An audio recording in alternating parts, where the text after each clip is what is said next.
ऐसा कितने लोगों के साथ होता है?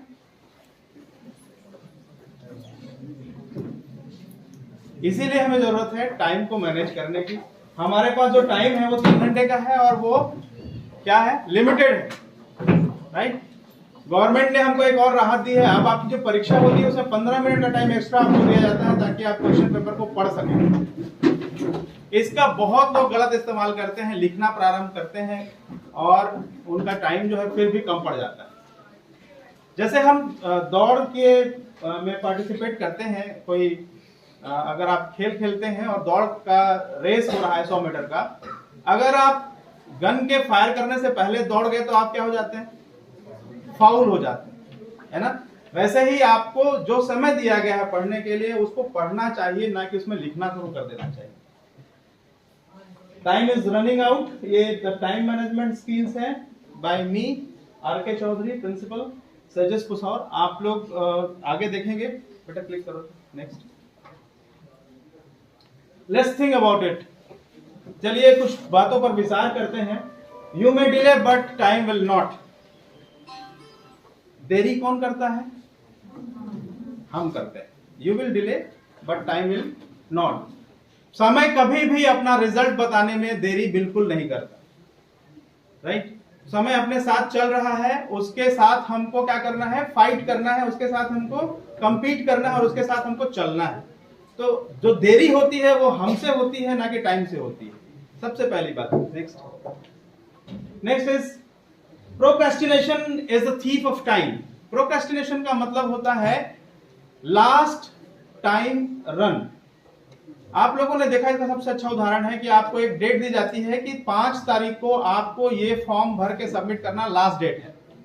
हम कब जागते हैं?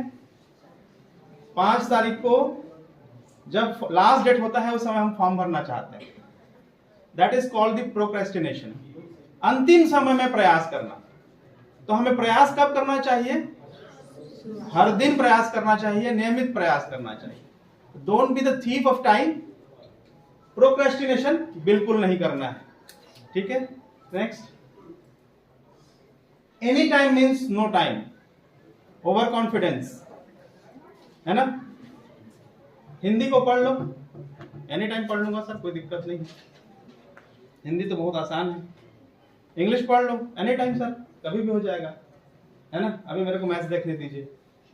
Any time means no time, कभी नहीं हो सकता वो। Next, against the clock. Against the clock का मतलब है समय से पहले चलना। Before time is the right time. अगर आपको यहां 9 बजे पहुंचना है तो अगर आप 8:50 पे नहीं पहुंचे, it means you are late. Against the clock चलिए।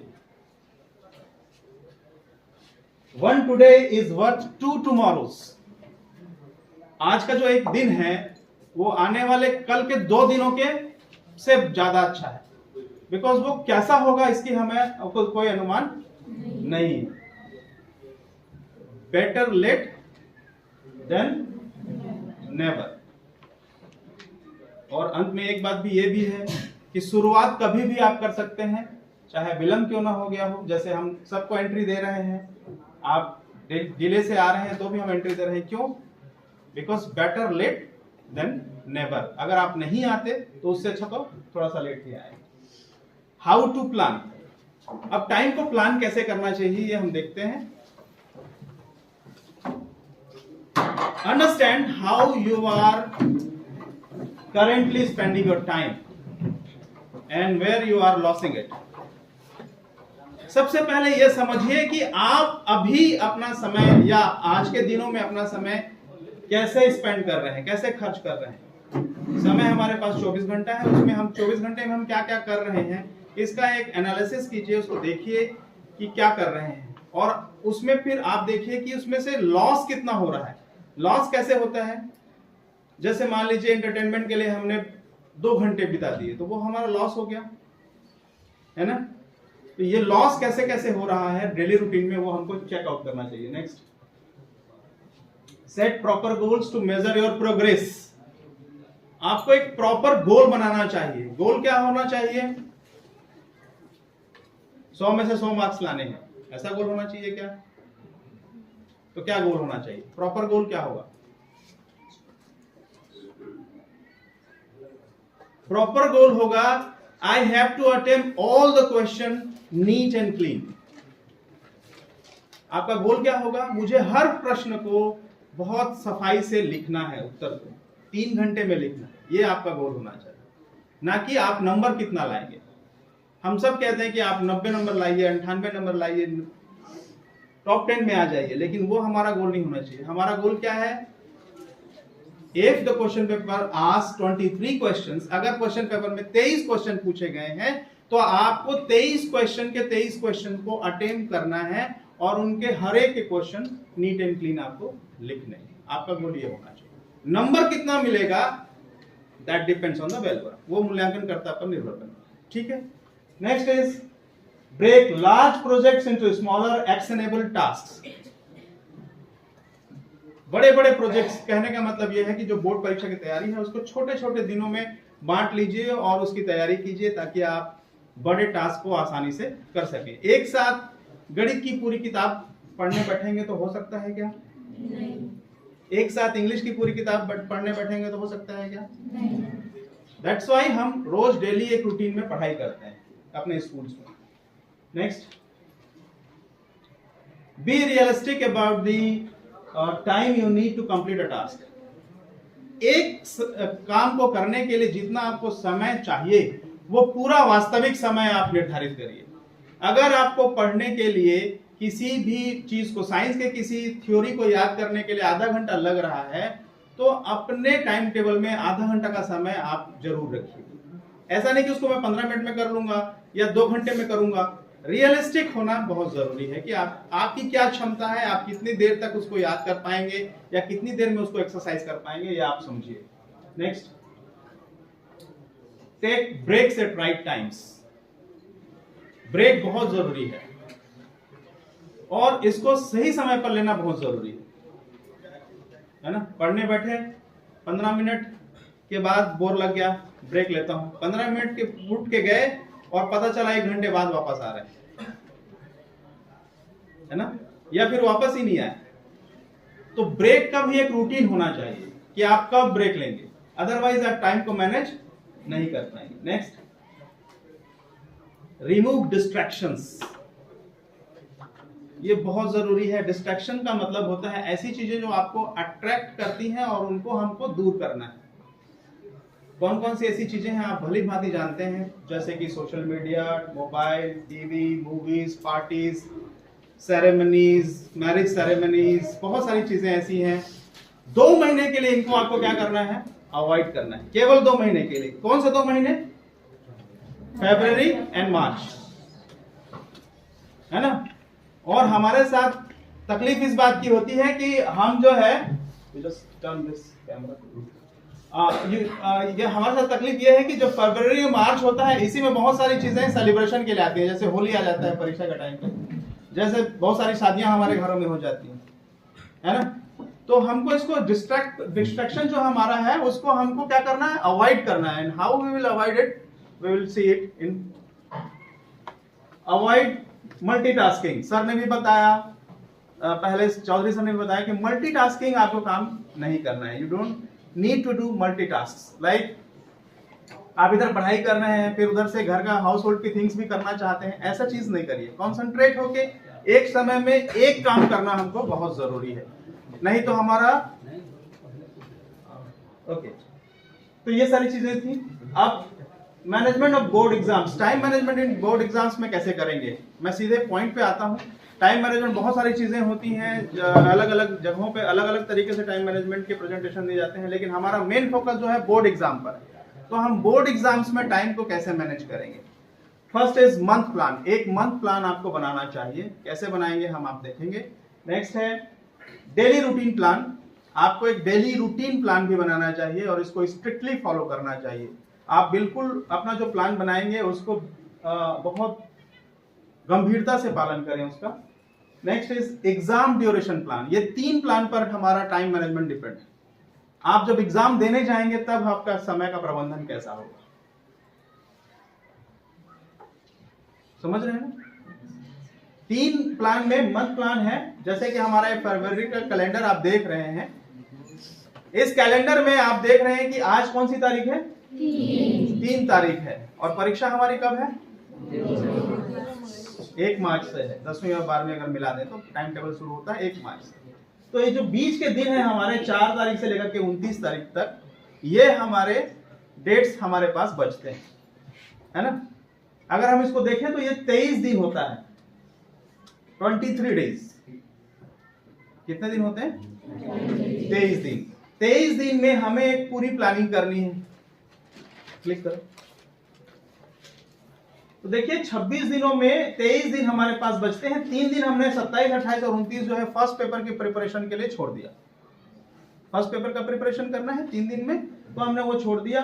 23 दिनों में हमारे पास 4 से 5 सब्जेक्ट हैं। 12th के 4 सब्जेक्ट और क्योंकि 5 होते हैं और 10th के 6 सब्जेक्ट होते हैं, तो एक हमने छोड़ा है, तो 5 सब्जेक्ट हमारे पास बचते हैं। It means we have 4 to 5 days for each paper. इसका मतलब है कि हमारे पास 4 से 5 दिन का समय है एक पेपर को तैयार करने के,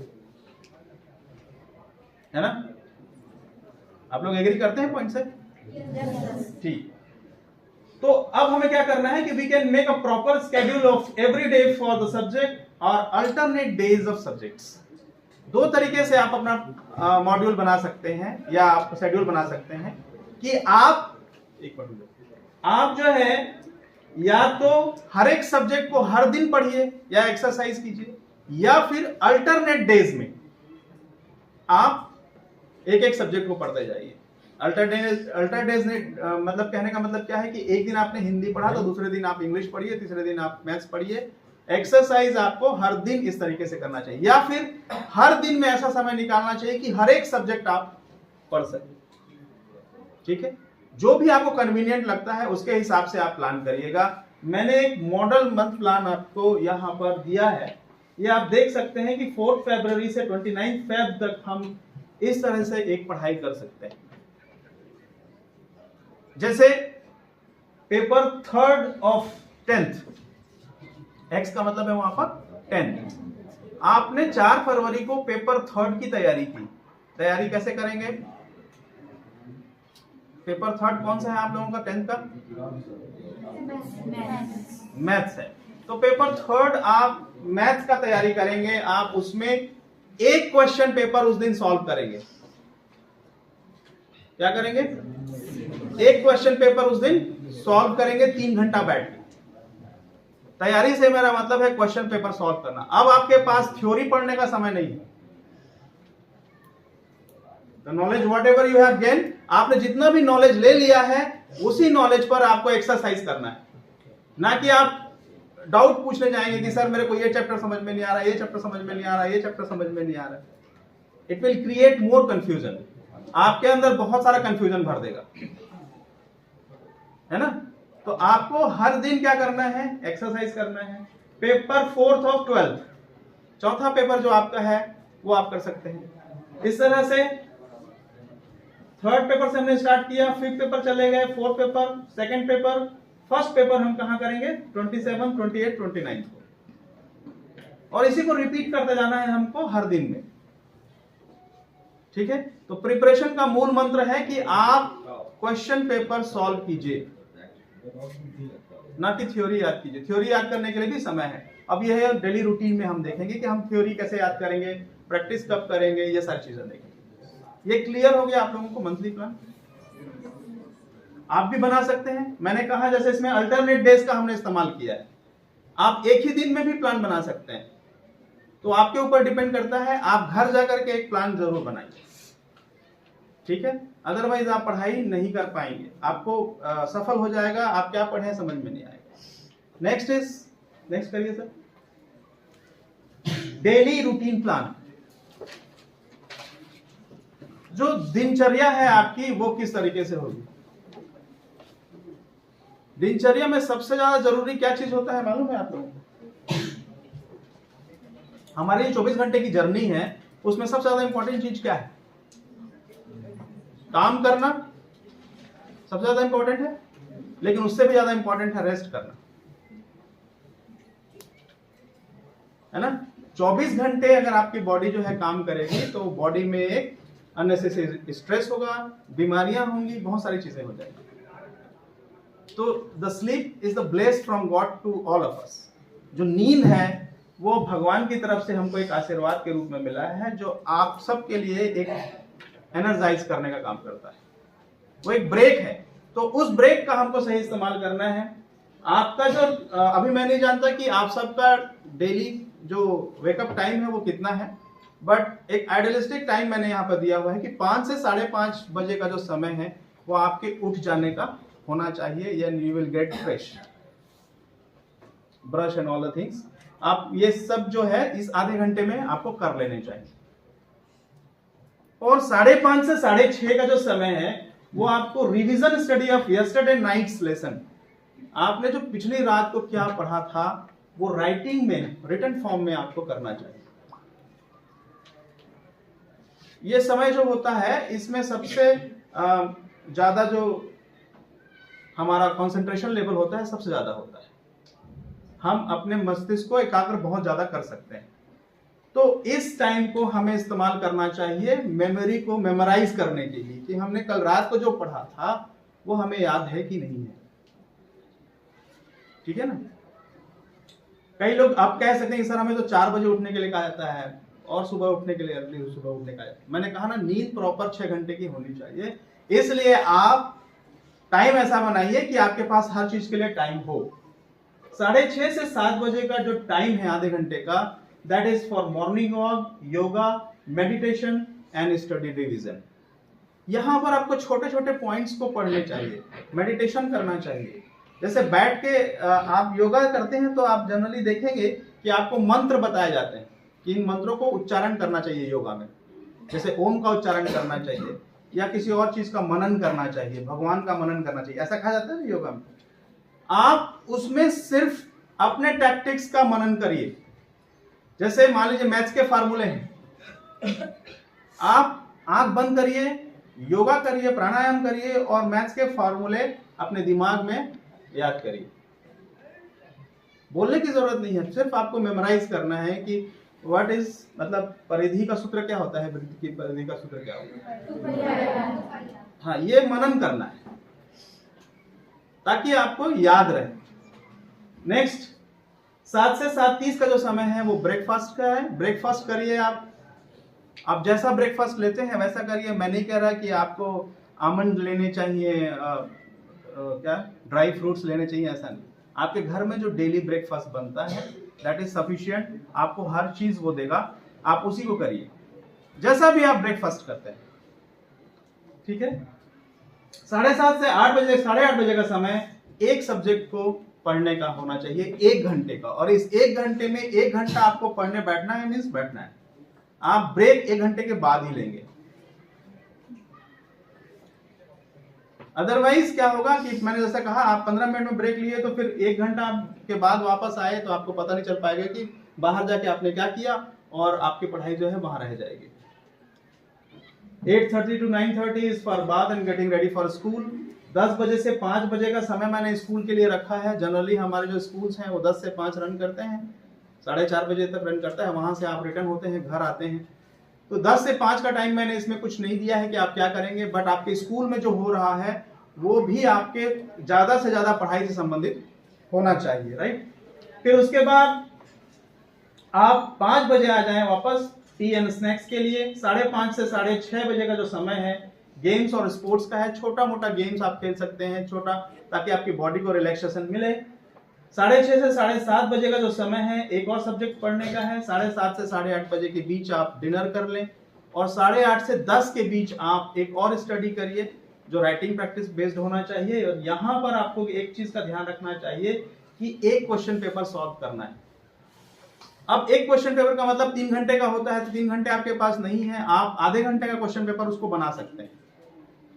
ऐसे क्वेश्चन जो आधे घंटे में समाप्त हो जाएंगे उसको कर लीजिए, और उसको अलार्म क्लॉक के साथ करिए, उसमें फीड करिए टाइम, और उसको भूल जाइए। अपना राइटिंग लिखना शुरू करिए। जब वो बजेगा तो देखिए कि आपके कितने क्वेश्चन के आंसर आपने लिखने बाकी रह गए। इससे आपको फाइट करना है। समझ रहे हैं कि कैसे करना है क्वेश्चन पेपर वाला। नेक्स्ट और you can make your own daily routine schedule, जैसा भी आप अपना बनाना चाहें बना सकते हैं, that is enough. Next click करो। Avoid mode of all distraction like mobile, social media, TVs, films, movies, picnics, functions, get togethers, marriages etcetera etcetera. जितनी भी चीजें ये हैं इनको 2 महीने के लिए, ओनली फॉर 2 मंथ्स, 2 महीने के लिए उनकी जगह पर रहने दीजिए। अपना काम अभी क्या है, फोकस्ड रहना है एग्जाम पर। Avoid junk foods and use your daily, जो आपके घर में बनता है वही आप खाइए, कोई भी जंक फूड का इस्तेमाल मत करिए। Take a short break for every 1 hour with a walk and a sip of water. एक वॉक लीजिए और पानी के 1 गिलास पीजिए या थोड़ा सा पानी पीजिए, जैसा भी आपको सहूलियत लगता है, ऐसा ब्रेक लेना है। उसके बाद फिर वापस आ जाइए आप। Stick yourself and strict to yourself with your daily routine plan. अपने आप को अपने डेली रूटीन प्लान से बांध कर रखिए, stick with that and strict with yourself. आपका मन हमेशा कहेगा कि कुछ कर लेते हैं, कुछ और खेल लेता हूं, अभी मन नहीं लग रहा, but be strict to yourself. उसको आपको स्ट्रिक्टनेस के साथ हैंडल करना पड़ेगा। Do not worry too much about results, otherwise it will cause stress. ज्यादा टेंशन नहीं लेना है बिकॉज स्ट्रेस हो जाएगा इससे। Make a proper strategy of your plan. Like जैसे कि आप देख रहे हैं कि आई कांट डू इट, तो हम आई कैन डू इट में बदल सकते हैं। Next, exam duration plan. जो एग्जाम होते हैं उस समय हमें क्या करना चाहिए, नेक्स्ट क्लिक करो। पहली रात को 2 पेन, पेंसिल, रबर, शार्पनर, जितनी चीजें चाहिए वो अपनी टेबल पे आप रख लीजिए। और सबसे ज्यादा इंपॉर्टेंट चीज है अपना एडमिट कार्ड आपके टेबल पर रख देना है। सुबह तैयार हो गया, खोजना नहीं एडमिट कार्ड, वो ज्यादा चिंता पैदा करता है। क्लिक करिए। आपका जो एडमिट कार्ड होता है उस एडमिट कार्ड को आपको वहां पर रख लेना है जहां से आप रेडी होते हैं। नेक्स्ट, 6 घंटे की बराबर नींद आपको लेनी चाहिए। नेक्स्ट, आधे घंटे पहले आपको एग्जाम हॉल में पहुंच जाना चाहिए। नेक्स्ट, अपनी प्रॉपर जगह पर रोल नंबर में जाकर के बैठना भी आपका कार्य है।